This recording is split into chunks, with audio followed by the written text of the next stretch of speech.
তো হ্যালো বন্ধুরা, তোমরা কেমন আছো সবাই বলো। আর এই দেখো দেখো আমার সাথে আমার ভিডিও দেখে আসছে আমার সাথে লঙ্কা খাওয়ার লেগে। তো যাই হোক, দেখি কীরকম লঙ্কা খাইতে পারে এত ঝাল।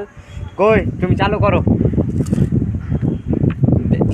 এদিকে তাকিয়ে এদিকে তাকিয়ে এদিকে তাকিয়ে খাও। দেখো দেখতেই পাচ্ছেন বন্ধুরা, এত রোদে রোদে খাইছে। দেখো কতবারই লঙ্কা খাইলে, দেখো এরই মধ্যে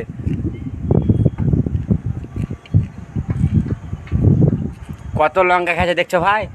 তাও একে ঝাল লাগে না, আর আমরা খাচ্ছি তো ভাই প্রচুর ঝাল। ভাই এছাড়া লঙ্কা খেয়েছে আমার সাথে, লঙ্কা খায় আর অবস্থা খান কীরকম হয়েছে তোমরা একটু কমেন্টে জানাইবে। আর রিয়াকশানে দেখি একটু তাকাও তো বাবু, আর আঁখে লাল হয়ে গিয়া। দেখো কত পানি খেয়েছে বন্ধুরা, বুঝতেই পারছো এত ঝাল লেগেছে। দেখো লঙ্কা এখানে করে আছে বুঝলে, আমার সাথে লঙ্কা বাজি করতে যায়। দেখো ছেলেটার মুখ হাত কি হয়েছে, তা বলছে লাইক করে দেবেন। তো যারা যারা ভিডিওটা ভালো লাগলে অবশ্যই লাইক করে দেবেন। কত পানি খাচ্ছে দেখে নাও, পানি খেয়ে যাবে আজ, বুঝতে পারলা।